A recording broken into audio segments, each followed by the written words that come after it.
자, 프로이센은 나폴레옹의 침공으로 이제 신성 로마 제국이 붕괴했을 때 이제 복수의 칼을 갈면서 힘을 키워가고 있던 나라였습니다. 그리고 1815년 독일 연방이라고 하는 새로운 연합체를 출범시키기도 했습니다. 이 프로이센은 바로 이 안에서 군사 강국이 되기 위해서 주력했고 경제적 기반 또한 탄탄하게 다져나가고 있었습니다. 교수님, 근데 같은 해 또 이게 프랑스랑 너무 맞닥뜨려 있어서 네. 그게 너무 눈에 가시였던 거죠? 그렇죠. 프랑스가 가장 경계했던 건 독일 연방이 하나의 국가로 통일되는 거였어요. 잘게 쪼개져 있으면 안 무서워? 무섭진 않죠. 이게 하나로 뭉쳐지게 되면, 통일이 되게 되면 이야기가 좀 달라집니다. 그런데 바로 프로이센이 독일 통일의 꿈을 그리고 있었다는 것입니다. 와. 그리고 그 선봉장에 프로이센의 국왕인 빌헬름 1세, 그리고 그가 프로이센의 수상으로 발탁한 비스마르크라는 인물이 있었습니다. 수염 멋있네. 다니엘 씨, 비스마르크는 어떤 인물이에요? 비스마르크는 이제 외교적 천재였어요. 그러니까 외교 정말 잘했던 수상이었고요. 그래서 이제 주변 국가들하고 외교할 때는 때로는 친해지고 때로는 좀 멀어지는 약간 좀 밀당? 일종 약간 밀당 굉장히 잘했던 사람이었는데, 그래서 약간 저글링 외교라는 말도 여기서 많이 써요. 독일 사람 입장에서는 되게 천재죠. 그렇죠. 자, 1862년에 이 비스마르크가 수상에 취임한 지 얼마 되지 않아서 의회에 나서서 의원들 앞에서 이제 연설을 하게 되는데 이런 말을 하게 됩니다. 독일에서 프로이센의 지위는 자유주의가 아니라 권력에 의해 결정될 것이오. 우리 앞에 놓인 문제는 더 이상 언론이나 다수결에 의해 해결되는 것이 아니오. 오직 철과 피로서 이루어져야 할 것들입니다. 굉장히 유명한 말이에요. 아이젠 und 블루드. 철과 피? 아이언과 블러드죠. 그래서 나라의 힘을 키우려면 다른 것보다는 철과 피, 이 군사력이 중요하다라는 것을 강조했던 것입니다. 비스마르크는 이 연설로 철과 피의 재상, 우리 줄여서 철혈재상이라는 별명으로 불리게 됩니다. 그리고 자신의 다짐처럼 비스마르크는 이제 독일 연방 내 국가들 중에서 통일에 방해가 되는 세력들을 하나씩 제거해 나가기로 합니다. 1864년에 이 프로이센이 가장 먼저 노렸던 곳은 바로 북쪽에 있는 덴마크였습니다. 전쟁에서 프로이센은 딱 5주 만에 이 전쟁에서 승리하고 자신의 준비된 군사력을 보여주었습니다. 그리고 이 기세를 몰아서 2년 뒤인 1866년에는 독일 연방의 또 다른 강자였던 오스트리아와 전쟁을 치르게 됩니다. 그리고 이번에는 6주 만에 속전속결로 승리를 거둡니다. 이야. 이후 오스트리아를 제외하고 북독일 지역을 통합시키면서 엄연한 연방 국가로서 북독일 연방을 출범시킬 수 있게 되었습니다. 뭉쳐지고 있네. 야. 나폴레옹이 기껏 해체시켜놨더니 다시 그렇죠. 스멀스멀 뭉치고 있네요. 조짐이 이상하잖아요. 네. 이 상황을 지켜본 프랑스 황제 나폴레옹 3세 무슨 생각했을까요? 왜 그러지? 왜 그러지? 안 되는 이러다가 저것들 봐라. 큰아빠처럼 당하겠는데? 저 안중에도 없던 프로이센이 갑자기 이제 오스트리아까지 예상치 못한 속도로 빠르게 격파하고 그 영향력을 넓혀 나가자 프랑스가 좀 당황하기 시작합니다. 그렇죠, 그렇죠. 그리고 이때 전쟁의 방아쇠를 당긴 사건이 발생하게 됩니다. 그런데 이 사건은 프랑스도 프로이센도 아닌 옆나라 스페인에서 시작됩니다. 뜬금포로요? 진짜 뜬금없네요. 갑자기 스페인이 왜 끼어들죠?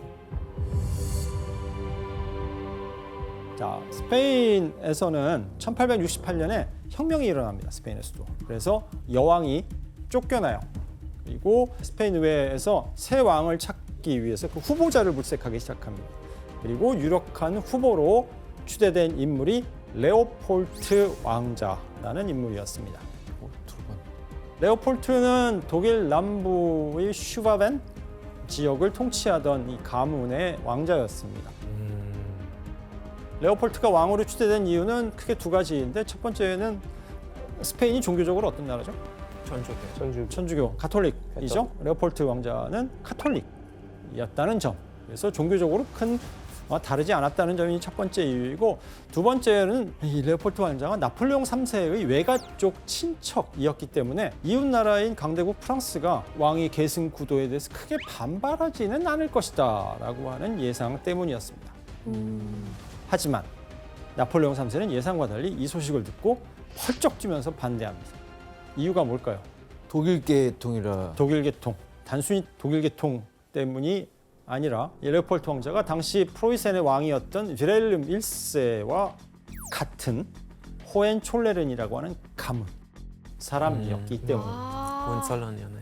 그러니까 프랑스 왕의 입장에서는 이 스페인 왕자의 이 레오폴드가 앉게 된다면, 샌드위치 된 거지. 뭐. 샌드위치 된 거죠. 가운데 있는데. 그렇죠, 프로이센과 스페인의 중간에 이제 프랑스가 끼어 있게 되는데, 이 스페인이 프로이센과 이제 친해지게 되면, 같은 집안이라고 해서 친해지게 되면 협공을 당할 수도 있다라고 하는, 포위된다라고 하는 이 위기감이 고조되었던 것이었고, 이를 막아야만 하는 게 이제 뭐 당면한 과제예요. 가족이네.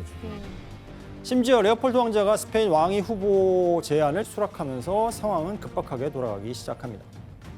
교수님, 그럼 프랑스가 어떻게 대처했나요? 자, 프랑스 정부는 이 레오폴드의 추대를 당장 철회하라라고 이제 뭐 성명서를 발표하고요. 레오폴드는 결국 스스로 나 안 할래라고 사의를 표명하게 됩니다. 그런데 문제는 이 소식을 들은 프랑스 정부가 레오폴드가 사의를 표명했는데 여기에 만족을 하지를 않아요. 그럼 바로 프로이센 국왕에게 다시는 스페인의 국왕 자리를 넘보지 말라라고 서면 약속을 받아내려고 한 것입니다. 너무 갔는데요. 너무하네요. 근데 프랑스가 뭐 강대국이라고는 하지만 이게 스페인의 왕 무슨 결정하는 것까지 관여를 할 수 있는 입장이에요. 무리한 요구이고 어떻게 보면 외교적인 결례라고도 볼 수 있는 처사였습니다. 남의 나라는. 그렇죠. 게다가 프랑스 외교 대사 베네데티라는 백작이 윌헬름 1세를 그래서 직접 만나러 가는데 왕의 휴가지까지 쫓아가요. 휴가지가요? 우와. 왕이 휴가를 가 있는데 독일 서부의 유명한 온천 휴양지인 엠스라는 곳에서 이제 휴가를 보내고 있었거든요. 그런데 프랑스 대사가 쫓아가서 불쑥 모습을 드러낸 것입니다. 너무하네요. 쉬고 있는데. 약속도 없이 찾아온 프랑스 대사가 이제 각서를 써주십시오. 들어줄 수 있을까요? 없을까요? 진짜 그걸 기분 어떻게 나쁠 것 그쵸. 같아요. 기분이 나빴지만 어쨌든 윌헬름 1세는 프랑스 대사의 요구를 최대한 정중하게 거절합니다. 그리고 대사를 일단 돌려보내게 됩니다. 자, 그런데 이보다 더 큰 문제가 이제 여기서부터 시작됩니다. 윌헬름 1세가 아침에 있었던 이 미팅 내용을 베를린에 있는 비스마르크 제상 수상에게 전보를 쳐서 알리게 됩니다. 비스마르크는 이제 국왕으로부터 날라온 전보니까 이제 급하게 읽었겠죠. 그리고 이 전보 내용을 읽고 속으로 쾌재를 부릅니다. 그리고 비스마르크는 이 왕이 보낸 윌헬름 1세가 보낸 전보의 내용을 언론에 공개하기로 합니다. 비스마르크는 이제 약간 이게 그러네. 입이 좀 입이 싸네. 가볍네. 아니 근데 이게 전략이었던 거잖아요. 그렇죠.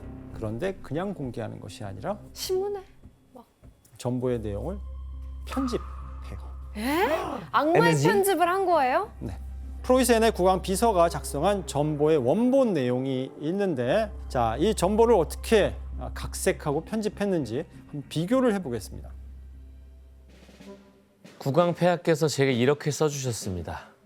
베네디티 백작이 산책로에서 짐을 가로막더니 상당히 성가신 태도로 짐은 레오폴드 공의 스페인 왕위 계승에 관해 다시는 동의하지 않을 것을 보장한다는 내용을 본국에 전보로 보내도록 윤허해 달라고 요구했소.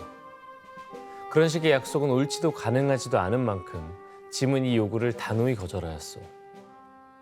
물론 짐은 아무 소식도 듣지 못했고 짐보다 당신이 파리나 마드리드를 통해 더 잘 알고 있을 테니 우리 정부가 그 문제에 관여하지 않았음을 틀림없이 알 것이라고 말했소. 국왕 폐하는 상기 요구사항에 대해 더 이상 베네디티 백작을 만나시지 않겠다 하시고 대사에게는 더 이상 할 얘기가 없다고 보좌관을 통해 전달하도록 명하셨습니다.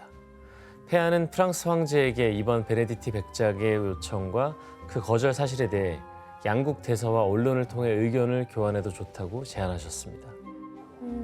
자, 그냥 있었던 일 사실 그대로 좀 정리한 거죠. 그쵸. 이 정보를 받은 비스마르크가 음. 오케이, 이 자료를 어떻게 언론에 보도 자료를 만들어서 뿌렸는지 당시 신문이 있습니다. 이번엔 혜성 씨가 한번 읽어주시겠어요? 네. 1870년 7월 14일 목요일 특보. 프랑스 대사가 스페인 왕위 계승 문제에 대해 향후 몇 년 동안 다시는 동의하지 않을 것을 약속해달라고 국왕 폐하께 요구했습니다.